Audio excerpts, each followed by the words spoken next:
Everybody, and there we go. Thank you, Peter. Welcome, everybody, and a special thank you to Dr. Demartini for joining us this afternoon. And it's this morning in his time, and this morning in other people's time that are joining us as well. And just to very briefly introduce ourselves, my husband Peter and I and our co-founder Gary have created a company called ScreenCoach, and it's a combined software and hardware solution to help manage parents' screen time with their kids. Because what we're finding is that there are a whole lot of people in the world, parents, who are pulling their hair out because they're concerned about the lack of screen time balance, I suppose. So the lack of physical exercise and other creative play activities that their kids aren't doing, and then it's exceedingly difficult to get them off their screens and doing other things. A lot of the features of the app and probably the core functionality was actually inspired by your teachings, Dr. Demartini, because we have created a task system so that if the children run out of screen time, then they can go off and do other chores and activities to earn more time and then allow themselves to come back and to self-manage. So for those of you who aren't familiar with Dr. Demartini, he has authored over 40 books and has been teaching people all over the world for many years about how to live their most inspired lives. And he has certainly inspired both Peter and myself. And I suspect that we probably wouldn't be doing this if it wasn't for your influence, Dr. D. So welcome and thank you very much. Thank you. The values, so we have three things to talk about on today's interview. So the first one is that I would love you to just talk about values in terms of how we're motivated by our highest values. And the second thing that I would like you to talk about is, let me consult my notes. I would love to hear your opinion about screen time and devices with children, and how to ensure, like, whether you think that they're a harmful thing or whether you think that they're a great thing. So I would just love your opinion about that. And also the pitfalls of very strict screen time management where, you know, the children aren't given a phone until they're 16 or 17 or 18. They're not allowed access to devices at all. And how when parents are more strict, it can create more rebellion in kids. So we'll start with the values, I think, if that's okay. So I'd love you to, because you just explained it so beautifully, to talk about all of us, our values, and particularly in relation to our kids. Okay. Whoever's listening, hi, I'm John. I've been teaching for 50 years, and the last 45 almost, I've been fascinated by human values, because I want to know what is it that actually makes people take action and what drives them. And this doesn't matter what age or culture or gender spectrum, just what is it that makes people move? And I found that every individual lives with a set of priorities, a set of values, things that are most to least important in their life. I call it the hierarchy of values for their life. And whatever's most important, what's highest on the value, the individual is spontaneously inspired from within to act upon it and to fulfill it. So they don't have to be reminded to do it. You don't need incentives, reminding, or reward and punishments. They just love doing it intrinsically. So whatever's highest on your value intrinsically are called to act. It's the thing that some people have called their purpose. And people's identity revolves around that. And that's where they excel in knowledge and in actions and usually achievements. As you go down the list of values and priorities on their list, which is unique to them, no two people have the same set of values. They require more extrinsic motivation, reward if they do it, punishment if they don't. And they have to be externally motivated to do things. So I'll use an example. Some children who have the knack and high value on doing their video games, they don't need to be told, Johnny, do your video game. That's for sure. Do it. You don't have, Johnny, stop doing your chores, stop doing your homework, and do your video games. You don't hear that. No. But when it comes to doing their homework and chores and clean the room, they need to give them, so, well, if you don't do your room, you can't play your video game. You can't be on the videos. And if you do them, when you do them, then you can go back to your video games. So they have to use reward and punishment systems in lower values, but the person spontaneously acts in highest. And everybody has a unique set of values, and children already have them at a very young age. They already have their values. Now they may be evolving and you can influence them, but they still have their own unique set of values as they're evolving. So finding out what that is really crucial if you're wanting to communicate and develop a respectful relationship with your child. But whatever is highest on your value, you're disciplined, reliable, and focused to do. And whatever is low in your values, you're going to procrastinate, hesitate, and frustrate. And whatever is high in your values, where you're going to excel, and you're going to wake up natural leadership capacities, and you're going to want to actually take on life and be most take on the challenges of life more effectively. But in our lower values, we tend to withdraw. In fact, what's interesting is when you live by your highest values, the blood glucose and oxygen goes into the forebrain, and you develop foresight and executive function, and you have self-discipline and self-governance, and you end up waking up your leadership. But if you're doing lower priority things, the blood glucose oxygen goes into the amygdala, the limbic part of the brain, and it deals with, survival and impulses and instincts that are distractive. And we want immediate gratification instead of long-term vision when we're doing lower priority things, but we're willing to be patient and go on to do something meaningful if we're living in our highest values. So the hierarchy of values is what's dictating the person's destiny and determines how they perceive, decide, and act in the world. So finding out what is unique to the child's values can sure make it a lot easier on you as a parent and easier on them to navigate through their challenges in life. So I always start there, finding out what people's values are and learning how the art of communicating in those values. And if you can help them get what they want, they'll do what you want if you can show them the link between the two. So I can hear a lot of parents saying, well, that's all well and good, and I'm happy that little Johnny or Jenny is, loving her screen time, whatever that might look like, whether it be video games or TikTok or YouTube or whatever it might be. Roblox and Minecraft are such popular ones. And they, a lot of parents understand that the kids love that and they're happy for them to play. And they're inspired to do that. And they get up at 6 o'clock in the morning on the weekends because they're allowed to play. And yet, as a contrast, when they have to go to school, it seems so boring and so low on their values in contrast that, the kids are often disengaged. The parents are concerned about their health because they're not running around outside. They're not playing as much as they used to, because all they want to do is get back on that screen. So how do we overcome those challenges when, the kid has to sit still at school for 6 hours, and in contrast, it's so difficult? Well, what I'm going to say may be a little bit challenging, but I'm going to say it because I've seen it effectively done. This is my personal feeling about it when it comes to schooling. And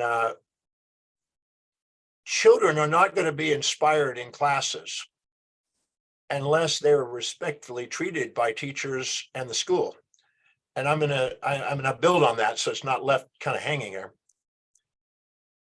I went to a school, I've been to many schools, and I sat down with the teachers for 4 hours, and I determined what their values were and did their hierarchy of values, did a value determination process to find out what they are intrinsically driven to do. Then I took the curriculum that they were teaching, the 3, 4, 5 or more classes that they were teaching the kids. And then what we did is we linked the classes to their various values. So we asked, how specifically is teaching this class and doing these lessons? How specific is it helping you as a teacher fulfill what's meaningful to you? Because nobody goes to work for the sake of a company. They go to work for teaching. They go there to fulfill what they value.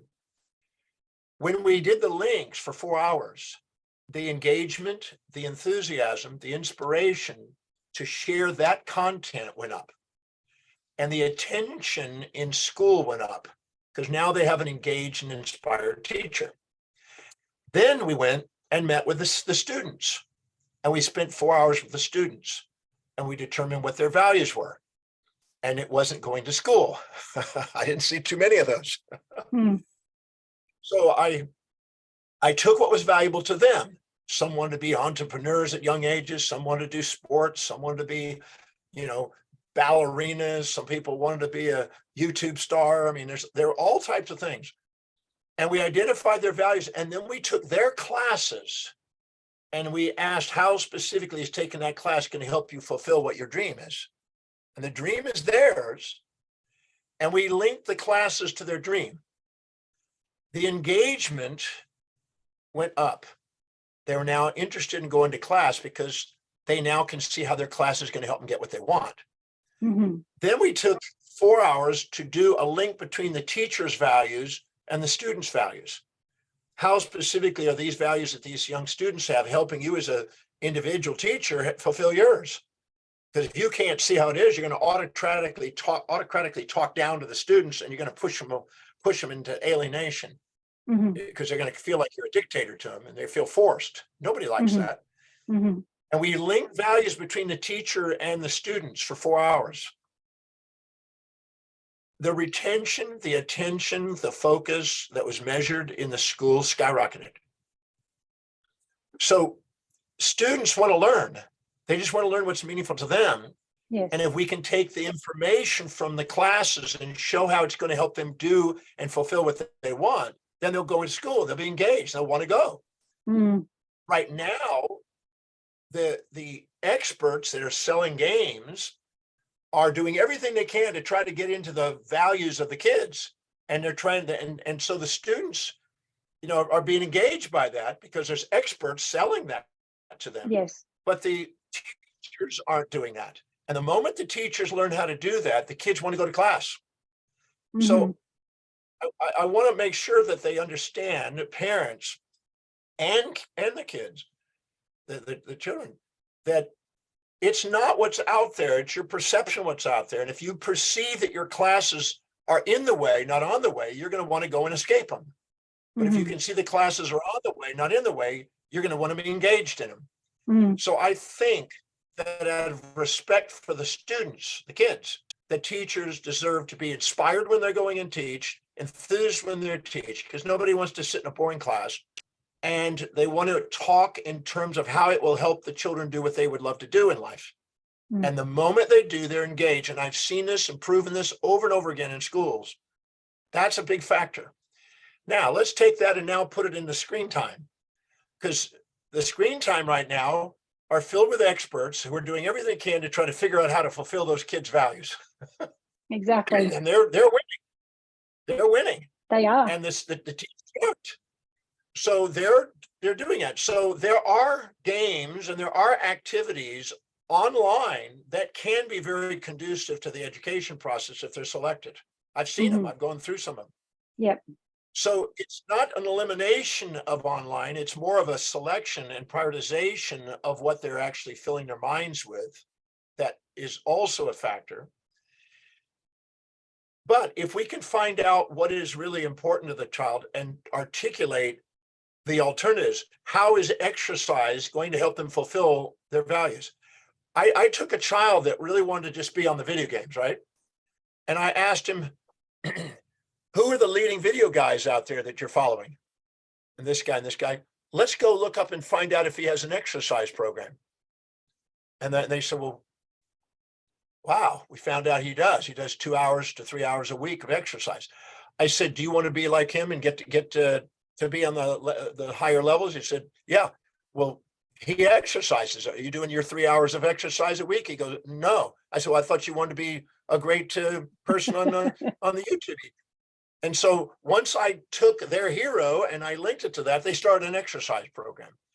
And I asked him this. I had this #1 guy that was on the videos out there, that biggest guy that makes like $20 million a year or something like that. I asked him, how much education does he have? And they found out that he was highly educated and he had comedic training and a lot of other things going on. I said, are you doing that? You say you want to be like this guy, but are you actually getting the education? What classes he did? Let's go find out. And then once we did, now they want to do the classes. So if we can communicate and articulate respectfully on the evolving values of the child, what the classes are going to do and what the chores are going to do and everything else in terms of that, we get way more compliance, way more, engagement in those activities. Otherwise, we're going to have to manipulate them with punishment, reward, and restrictions, which is going to make them rebel. And they're going to fight. And then you're going to put a label on them, defiant disorder and attention deficit disorder. I've not seen attention deficit disorder in people that are doing what they love. I've seen attention deficit disorder when they're going and have to take classes that they're not inspired by. Because I've seen people that have been labeled that and then get them engaged in school and now they're focused. So it's respecting the values that are there and using what you have, the screen unit you have now. That is a great way of actually helping them make the connections, not just from external motivation, but also communicating in terms of their values and finding out what's important to them, and then utilizing that to help them moderate and select and prioritize their time on the screen. The truth is the world is going into the screens. That's where the future is. So we can't stop that. We just want to prioritize it. It's like anything else. If you don't fill your day with high priority actions that inspire you, your day fills up with low priority distractions that don't. And many of the kids are confusing doing something productive online versus distracting and escaping online. And that's what you want to differentiate and prioritize. Another thing that Peter was really adamant about, my co-founder Peter, and hello for all of those people watching live on Facebook and on Zoom. Welcome to you all. Lots of people have just joined in.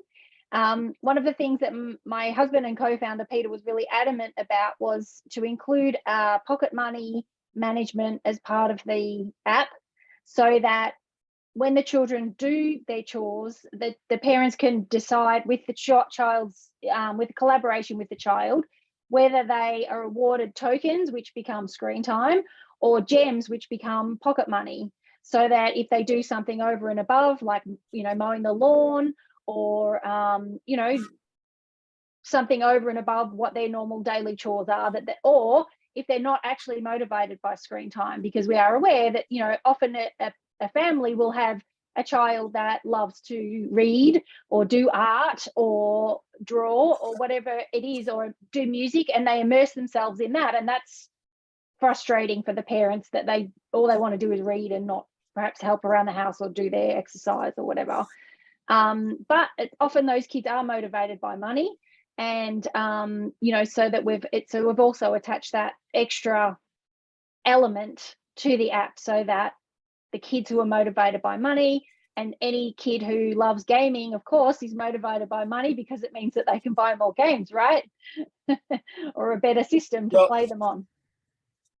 I think that's a brilliant idea. My dad used economics to some degree on many of the factors in order I had a bunch of chores that I had to do, and it turned out that was a very great gift that my parents trained me on all those chores, because I got to use some of those chores in the neighborhood and make extra cash on the side. But that's a brilliant idea. I think that's why your app's going to go big, because it's going to assist people in managing this challenge that people are having. There's no doubt about it. There's a challenge out there. People are not knowing how to handle it. They don't want to completely curtail it completely. If they do, that backfires. And they want to moderate, prioritize it. I always say moderation and prioritization is where you're going to get the greatest win out of it.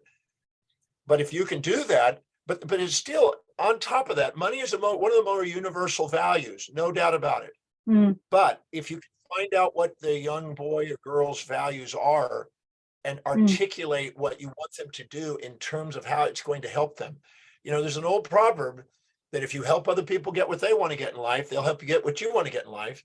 And believe it or not, when you're dealing with children or you're teaching, it's a customer, they're a customer. And if you don't communicate in their values, they don't buy the idea, they don't buy the action. And people don't get that. So you have if you autocratically not disrespect their values and autocratically come down on them, they're going to rebel. Like if somebody tells you you need to buy what I'm selling you without caring enough to find out what your needs are.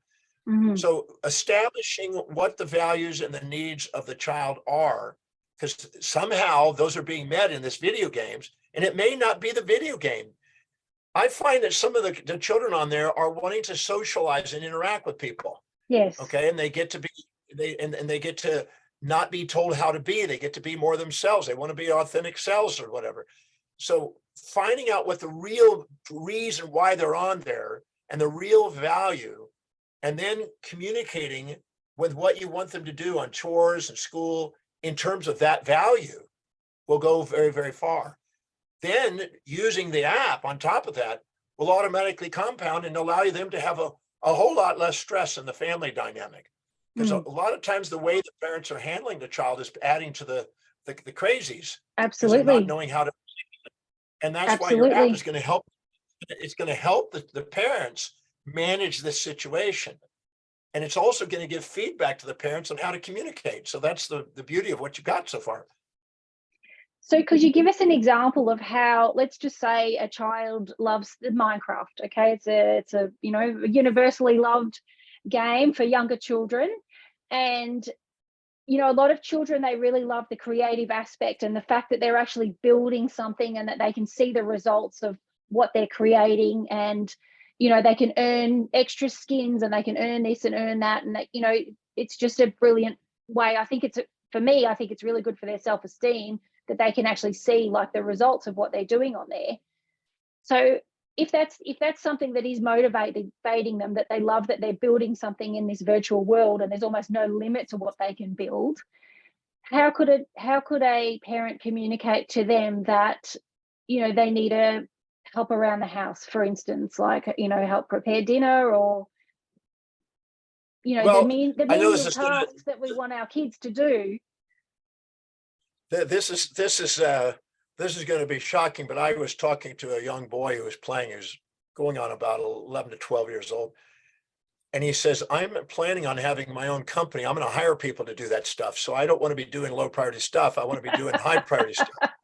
And I thought, well, that's interesting. He's a boy after your own heart, Dr. D. Yeah, that's great, because if that's true, then there's some truth in that. He's going to hire people to do that. So he's not going to do that. But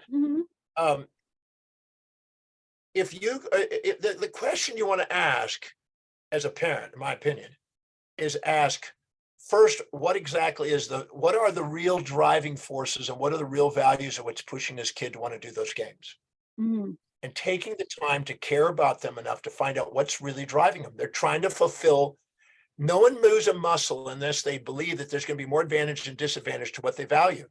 So they're doing it because they're trying to meet a value. Maybe they feel like, I want to feel like I'm achieving something in a day. And so the game gives them that opportunity. Or I want to feel that I'm intelligent and I've got low, I'm depreciating myself. I want to feel better about myself. Then once you know what it is, then whatever you're asking them to do, it's wise to communicate it in a way where how that's going to help them do that.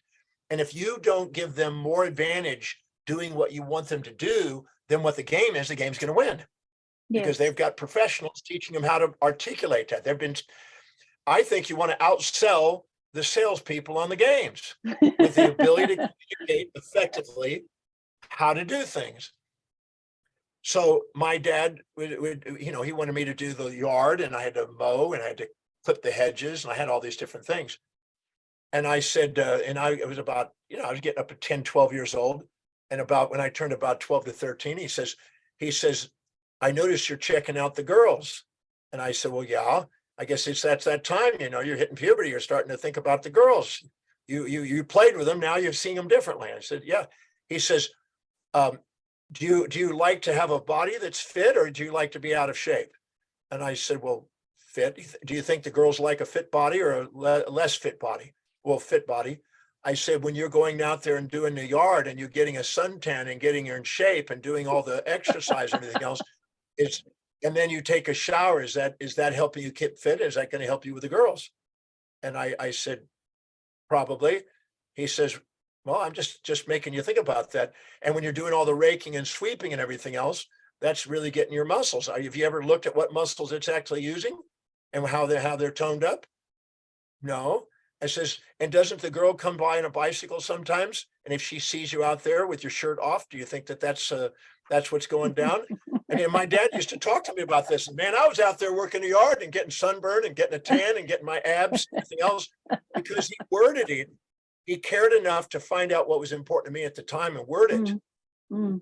And he says, and also when you're going there and doing the hedge clipping, okay, can you see that it's helping you on your pecs and it's helping you on your swimming and it's helping you on throwing a ball? And, you know, you're one of the great pitchers in the league. And it says, what we're really doing is it's like the Karate Kid, wipe on, wipe off. And he used that kind of analogy, you know? And so I was very grateful. My dad somehow intuitively knew what was important to me by observing and then articulating what he wanted as a chore in terms of that. And instead of the incentivization through the app is going to make it, because then you can link it through the app. You can use the app as a way of doing that. And so I think that parents need to take the time to care about observing their kids, because it's not the video game by itself. It's what's in the video game that they're striving to fulfill and to give them some sort of fulfillment. Finding out what that is the key. And then competing with that by offering them something. How is that going to be met by doing these other activities? If you do that, you will have less distress trying to manage the children. So one of the things that when I've been doing some research into screen time and young people, but anyone really, that I was looking at, and I'd love your opinion about the dopamine threshold. Because I read somewhere, although the research was a little bit flaky, but I read somewhere that when you get constant little hits of dopamine, which is a reward chemical, so that especially with video games, they design them so that they're just that little bit challenging enough so that you can fulfill the reward, but it is a bit of a challenge. It's not too easy. You get that dopamine hit. And it's the same with us adults. And I put my hand up and say, I'm guilty of this. Every time I pick up my phone and check my Facebook, you know, there's always that little comment or, you know, something that someone liked my post or whatever it is that gives us those little dopamine hits. And the threshold can get higher and higher. And you actually need more and more to actually still feel that same. Is that your understanding? It's called hedonic adaptation. Hedonic adaptation. Okay. And so that when you're away from that, you know, a reward such as, you know, the kitchen looking nice, you know, because I'm thinking of communicating, okay, well, maybe wipe down the benches and you can see how you've just created something there. You've created a nice clean space. It's kind of pales into comparison, or, you know, the stuff that they might learn at school. And I will stick up for, you know, our teachers. I know in Australia that they will say that the curriculum is extraordinarily restrictive in terms of them having that flexibility to be able to adapt and actually teach what the children are interested in, because the curriculum says that they need to learn the Eureka Stockade in grade 5. So, you know, what grade 5 kids are interested in learning about the Eureka Stockade? Like, seriously, it's you know, it's a shame about our curriculum and it's not more flexible. But yes, my point is that everything else seems boring in comparison. Well, hedonic adaptation is real.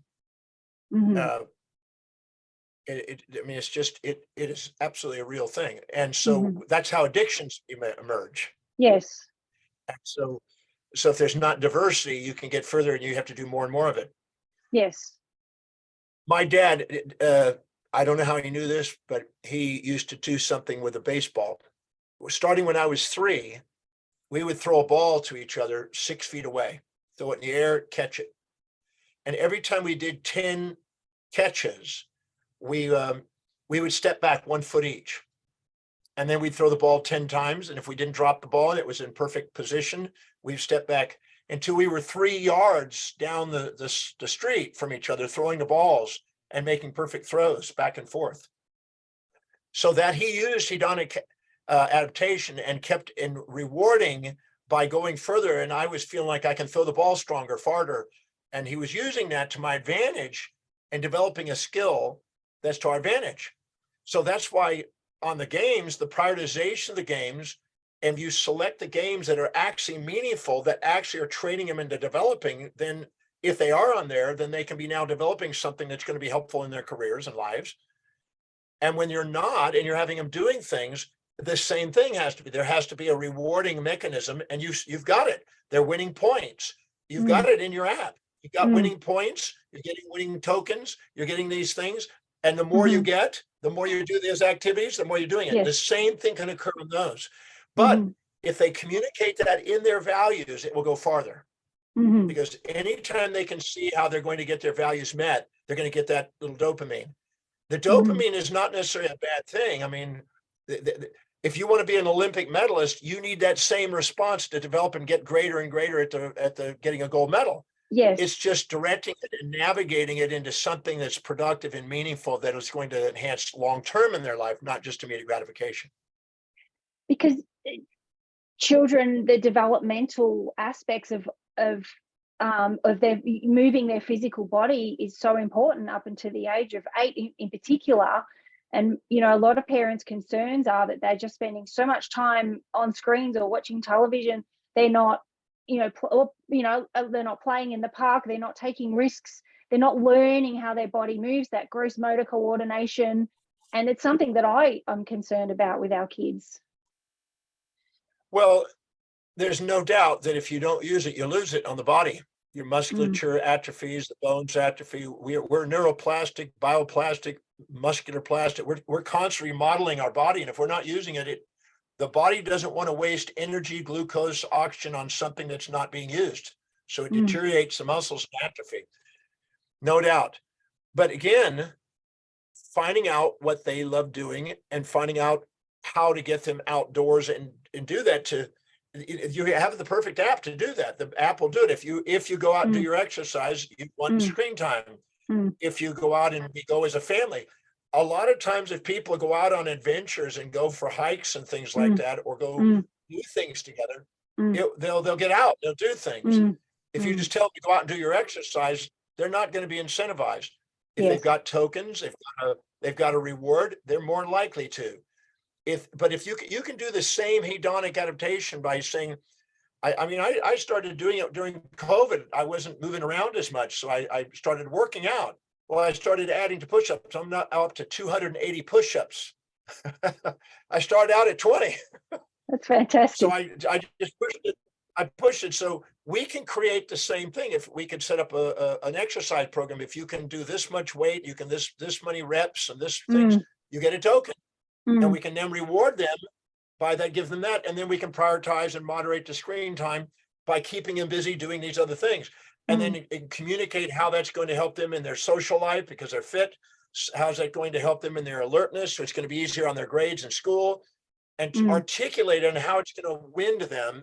And then we're now diversifying their values and what their interests are instead of just being in front of the TV or in front of the YouTube.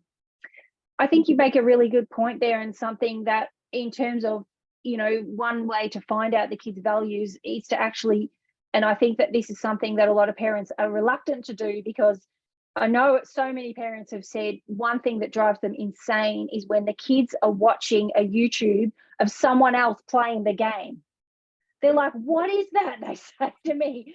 And I say to them, well, why don't you go sit with them and watch it with them for, doesn't have to be for terribly long, 10 or 15 minutes, and actually talk to them about what is it about that lights them up. And I think when you can actually sit down and spend that time with the kids, it's only fair that when you do that, then they're more likely to come and sit with you, to build that relationship and that rapport, especially when it's something that's so important to them. Well, if you make what they value wrong, you just alienated them and you're going to create a defiance. That's just the way it is. I mean, if somebody comes up to you and says, well, whatever if somebody came up to me, if a girlfriend came up to me and said, well, when are you going to stop that teaching stuff? I'd say, goodbye. Yeah. I'm not going to, this is what I love doing. So that's why I'm saying that. I know most people in the 1950s, there was an autocratic teaching movement where, you tell the kids what to do. And if you don't, you punish them. And it's very autocratic. We don't live in that environment today. No, we don't. People are But a lot of people still say, what do you do. think? No, but so that is going to backfire. It's not going to work. That doesn't work in a relationship. If you're in a relationship with somebody and you think you're superior and you think you know best and you think your values are right, and you talk to their spouse and say, you should be doing this, you need to be doing this, you ought to be doing this, you must do this, otherwise I'm not going to give you this, that's futility. That's not going to work. Mm. But if you know how to communicate and say, I see that you're dedicated to this and I can appreciate it and how it's helping me do this, and then you articulate what you would love in terms of how it's going to help them get what they want, now they're receptive. So I've created a value determination process. They can go on free online and they can do that to determine what their kids are really important and finding out what's really, really important to them, because it's not always, it's not the game. There's something inside the game that's drawing them, and finding out what that is, you can compete with it. You won't compete with the game, but you'll compete with what it is that they're drawn to the game. When I asked one boy, what does he like to watch these heroes? He said, I envision myself having a following of people, and I want to be a leader. So he wanted to be a leader. So he saw that guy having 500,000 people following him. He said, I want to be a leader. I want to have 500,000 people that I can influence. So the game wasn't what he was doing. It wasn't watching the thing. He was watching, how did that leader lead people and have a following? They wanted a following. So that's not necessarily unhealthy, that part, but now our job is to find out how they can develop a following in the path they want to take in their life. But that's what they're there for. It's not just the video game, and people confuse that. The parents are filtering through their values, and they're not going into the minds of the child and reading what the child is actually seeing. When they do, the child feels listened to, and they're more receptive. And if you can communicate and show them how they can get what they want, leadership. I mean, I had a young boy that loved to do video games, and we found out what his video game was interested in, right? He wanted leadership and he wanted money, because he thought that's going to do it, because this guy had a lot of money. And I said, how, out of all the people are out there on the YouTubes, how many are there? And we looked it up, and there were 3.5 million people doing that game, or doing what he was doing. I said, so are the odds in your favor to do that? Do you have his skills? Is that really what you want to do? Or are you actually living in a fantasy and putting a false attribution bias on this kid? And he goes, that's 1 out of 3.5 million. That's a low odd on getting what you want. Are there alternative ways it's going to increase the probability of you being wealthy and a leader? And I just did that. And all of a sudden they go, that is a low probability. What could I be doing that might be giving me a leader? Because otherwise you're going to be sitting there living in the shadows of this kid and being second at something instead of being first at what you're capable of and finding out what's really meaningful to you. So there's a unique set of values in every child. Finding out what that is, I am certain, will make it easier to communicate and understand why they're doing what they're doing. And we sometimes just blame the video game, but it's actually the child is getting something in there and you're not providing it.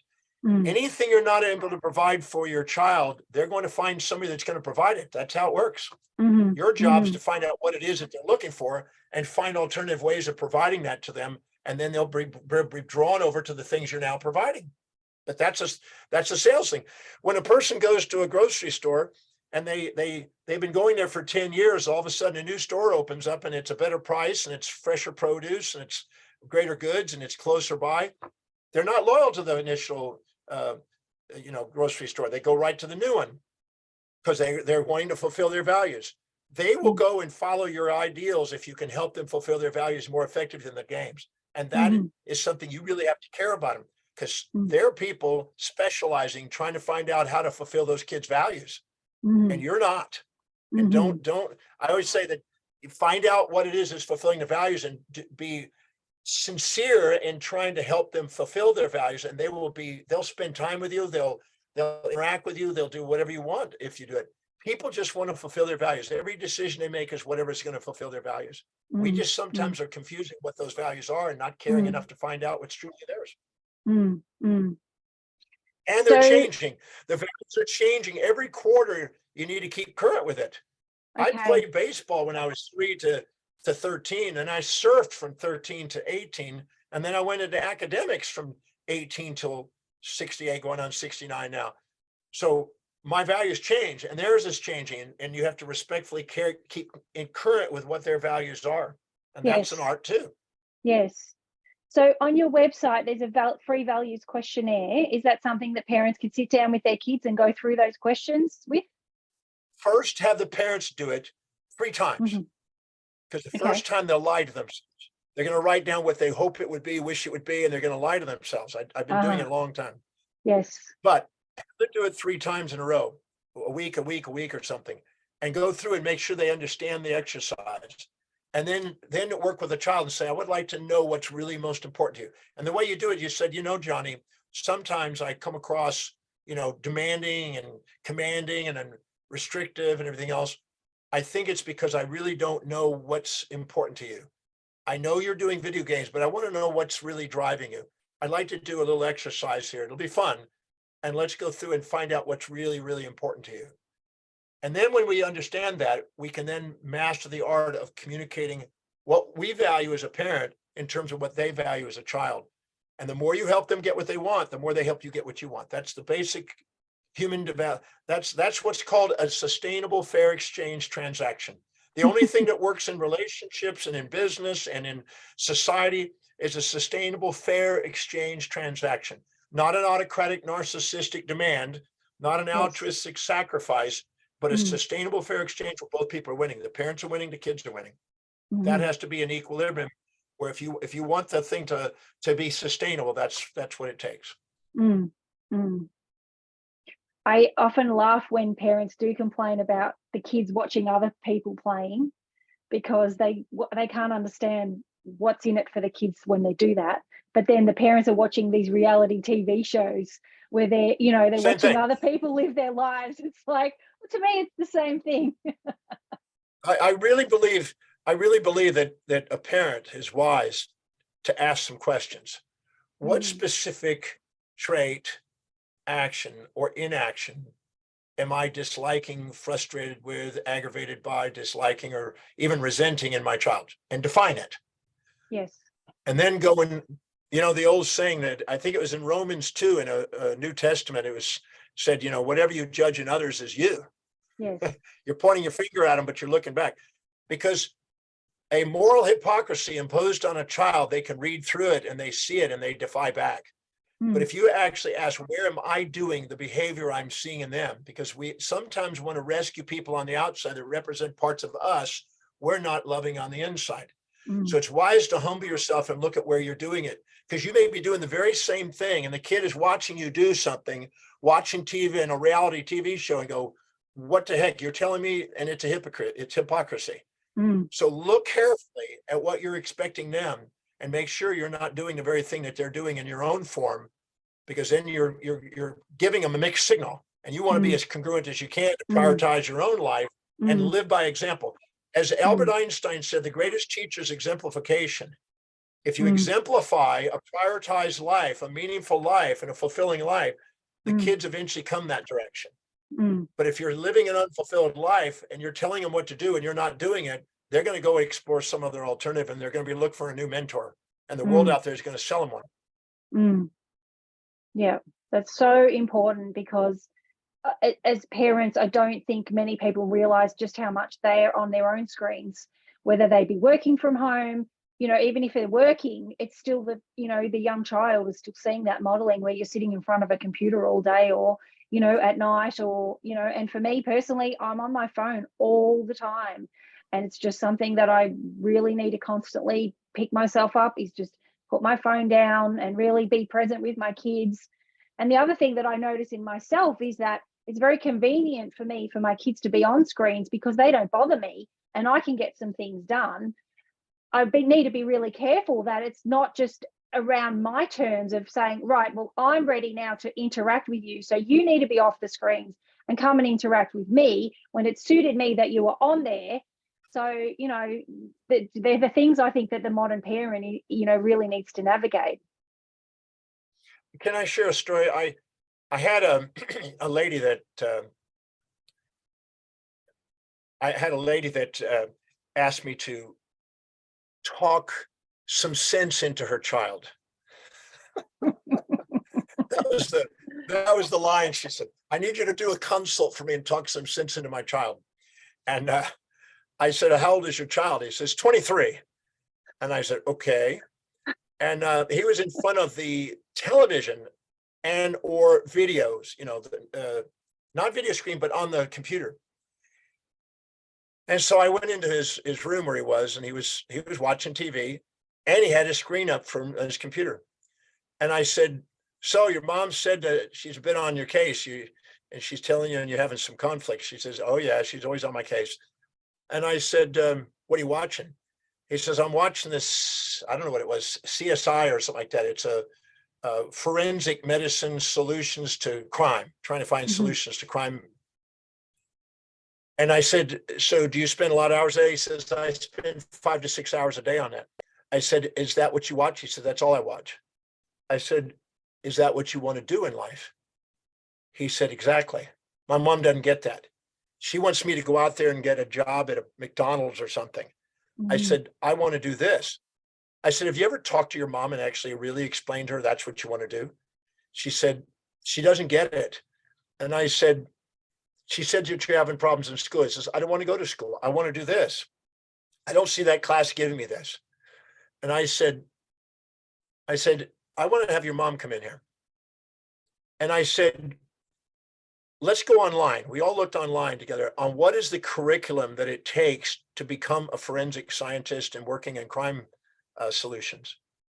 And we went on, we found out there's an educational path on how to do that. The moment I got that across the mom that that's what he wants to do, and I said, let's find him a path to do it. The second this kid, this 23-year-old went, finally, somebody understands me. And she said, well, so you're willing to go to the classes and go to the schools and do this pathway to do that? I would do anything to get that path. Well, the second she said, fine, let's do it, he started going to the classes to get him to be in a forensic thing. It wasn't even watching TV. He's too busy going through the classes because he saw how he's going to get his goal. He just saw that that was how he was going to get to his objective. And what he was doing is trying to anticipate in advance what the the real solution was. And he was actually beating the game. Yes. He came to this solution and he goes, yeah, I figured it out. So he was rewarding himself by figuring out things in advance. So the second we found the classes and the police academies classes that were involved in this, was back to school. And now he was engaged, focused, everything, because it was now directly, they gave him the curriculum that it's going to take to be this. And the moment he saw the connection, he was engaged in school. It wasn't even on the TV. That wasn't focused. Now he's fulfilling what he wants to this new path. And that's exactly what I'm trying to tell people. If you want your kids to be engaged in something, they've got to see how it's going to help them get what they want. And if you can do it more effective than what their game is, they're not focused on the game. They're just wanting to get what they want. Game is just providing it more effective than these alternatives right now. And I think a lot of parents' complaints and a lot of kids' complaints is that they don't know what they're interested in. They don't know what they like to do or whatever. Whereas you're saying that we can actually use their engagement in the video games as a tool. If we can really drill down, we can actually find what it is and what aspects of those games that they're really enjoying, and see how then we can apply that into the real world, I was going to say, but the kids would say the video games are their world. So, well, with what's going on in AI and what's going on in the world with the computer, the reality is it's moving rapidly into that direction. So that we have to face the truth. Because if they don't get some of that, they're going to be behind. They need to have some of that knowledge. Yes. But the reality is that the kids have already some idea. Imagine if you were going out on the first date. Let's say you met Peter for the first day and he met you, okay? And something that he comes up to you and he started autocratically telling you can't do whatever you're doing. And what are you doing that for? That's a waste of time. How would your response be? Would you be kissing Peter on the first time? Probably not. No, you'd be devastated. You'd probably kick him. You'd probably kick him or tell him to go bug off. But if he goes up to you and says, I really would like to know about your life. Tell me about how, who are you? When he really cares, what does he do? He wants to know who you are. Yeah. He wants to know what's important to you. If he's really caring, he's going to want to know what's meaningful to you, and he's going to want to do what he can to help you fulfill that because he wants to be with you. Mm. Care enough about your kids to find out what's important in their life. Don't make it wrong. It's a passing phase. It's a phase of their life, and it's important to them. Don't make it wrong. Find out how you can communicate what you know will help them in the world in terms of what they value, so they will do it because it will fulfill what they're wanting. And that's the key. That's exactly what your app is doing. Your app is giving them the opportunity to do that by expanding the things that they do that give them rewards and moderating and prioritizing the games. So that's why it's important to be able to use that, but care enough about them to find out what's really important, why they're really doing what they're doing. And then care enough about them to try to provide more. I know a parent that was being sort of autocratic to the child, and the child was spending more time at the friend's house because the parents were helping them get what they want. And they didn't want to be home. They wanted to be at their friend's house. They wanted a parent. They just wanted a parent that understood them and cared about them. Care about the kids to know what it is. Don't make them right or wrong. Find out what's meaningful to them and then articulate what you know will help them from your knowledge that they don't have the foresight to see in terms of how it will help them get what they want. And if you did that, you would do the same thing on somebody you were dating. It'd be the same thing if it was a customer. If you saw your children as customers and if you didn't effectively sell in them, you wouldn't make a sale. And the sale is the ideas of what you want them to do, and respected them as a customer, you would care enough to find out what their needs are and establish needs, confirm needs before you ever offered a solution. Yes. Pete, over to you. Yes, thank you. So, Dr. Demartini, it's really it's great for you to have you on today. We're actually launching next week. So we've been working quite diligently for about 3 years now, and we're now in a phase where we're doing public trials. So it's still a while before we'll have the spit and polish to be fully finished, but it's quite functional and works really well. Like I've been using it with our daughter here for nearly 2 years, and it's quite amazing in terms of helping manage her screen time. She saves the tokens because the tokens aren't just used that day. So the concept of what we're doing is actually teaching kids to save as well. So she's saving up tokens that can be used tomorrow or the next day or on the weekend. And she's also saving up her gems, which she converts to pocket money. So whilst we're obviously working with her highest values and most kids' highest values, we're also teaching about the concept of saving. And we've also got a full pocket money management system in there. And I know how big you are, because in some of the courses I've done of yours, how big you are in financial literacy. We actually have a full money tracking system, so all their expenses can go in there. And it's like a virtual piggy bank as well. So we've got a lot of the elements that I'm sure you'd be very excited if we had the time to show you more. But we're at that point now where we have to launch because we're a small startup and we're sort of running out of investment funds, and we need to launch next week. And the good news is we're actually going to be on national TV next week. So it's quite great timing to have you on board today, sort of talking about this concept of what we're doing and your teachings around values a week ahead of our sort of national coverage next week. So really appreciate that. Thank you. Well, I've had the opportunity to see children and parents that the parents became quite wealthy, but they didn't train the children on accountabilities and management of money. And then it became rags to riches to rags over the next generations. Training your children on the realities of sustainable fair exchange and having money work for them instead of them working only for money is a gold mine for them the rest of their life. So if the app is able to begin a very important dialogue and a very important habit for the rest of their life, and if they develop that habit and continue that habit, instead of being in constant stress and being in debt, which many people are, they can get ahead that way. So that's a great beginning. I mean, a young age, getting to learn how to do that is important. And that's the real world. The real world is you do something for somebody and there's an exchange and you take a portion of it, you set it aside and you save it, and money begins to work for you. And you get the rewards of compounding and rewards of accumulating. And people that don't get that are living constantly week to week and are slaves to money. you're going to help them become masters of money as well as masters of their life by doing the app. So help them prioritize their life, help them moderate their behaviors, help them learn how to communicate effectively, how to increase the probability of them doing something meaningful that produces. These are all very valuable things that your app is going to provide, and it's inspiring to see.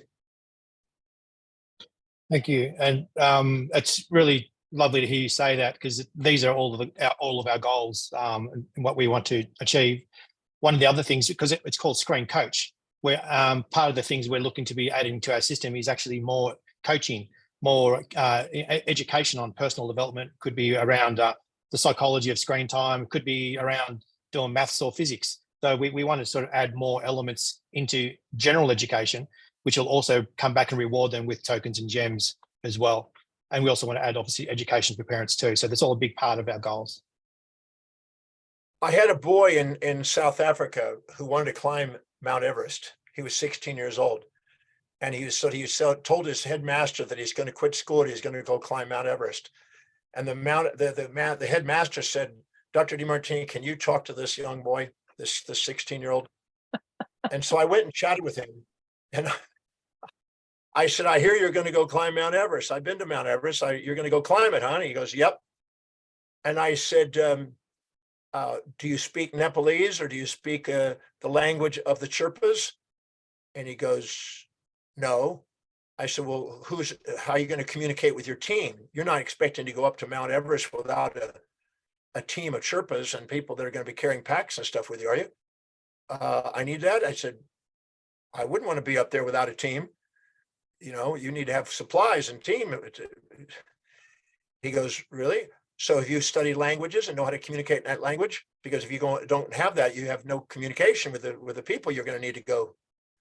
He says, "No, I don't." I said, "Do you have classes in language in school?" And he goes, "Yeah." "Have you ever considered getting your teacher to help you learn that language so you can make it to Mount Everest more smoothly?" He goes, "No, I haven't yet." I said, "I got another question for you. When you go up there, what are you doing to acclimatize to make sure your CO2 and O2 levels are balanced?" He said, I don't know." I said, "Have you studied the chemistry of oxygen and what happens to your lungs as you go up to high altitudes?" And he goes, "No." Are you taking chemistry in school?" He goes, "Yeah." I said, "Have you got your chemistry teacher helping you get this thing to make it sure you make it to the top? Because you don't want to go up there and find out you don't have the oxygen to do it, because then you won't make it." Anyway, I took all of his classes and I asked him questions and relinked all his classes and his teachers to going to Mount Everest. He postponed the trip for another 18 months, finished out that year and the following year before he went to Mount Everest, because I linked the classes to what his values were. The same thing now can be done with the children when they're doing video games. You can get them to do what they want by helping them get things that's going to help them in their life by linking them to the values. That's my message. I think that's what is important also to add. And your app gives them a tool to be able to apply communication through values through, this coaching, screen coaching, because it allows them to actually use the rewards, the tokens, and all the motivational tools in addition to the things. If you add one component on that, and that is the value structure, you will make that a gold mine in helping your kids moderate and get and achieve what they want to do and become masters of their destiny. Well, that sounds like a perfect place to finish our interview up. Well, given it's right on 6 o'clock, I just wanted to say thank you so much. It's been absolutely we're honored to have had you come and join us and have you share all your gems of wisdom with our parents and our families. Do we have permission to put this video up on our YouTube channel and to share it on our socials, etc.? If that will be of service and help the people and help get the message and get the app out there, absolutely. That would be fantastic. Thank you so much. Thank you very much. Great seeing you. Thank you. Great seeing you, Peter. Great seeing you, Stephanie. And whoever else is on, thank you for being there and supportive. And I look forward to seeing the arising and the achievement of this great new product. Thank you. And if anyone wants to go to our website and purchase ScreenCoach, you can go right now to myscreencoach.com. And if you click join public trials, we have a $2.99 a month special launch offer at the moment for the next 6 months. So go on and purchase and have a play with it, and let us know if you need any support. Good night, everybody. Thank you all. Thanks Good again, night, everyone. Dr. D. Thank you. Thank Bye. you. Bye-bye.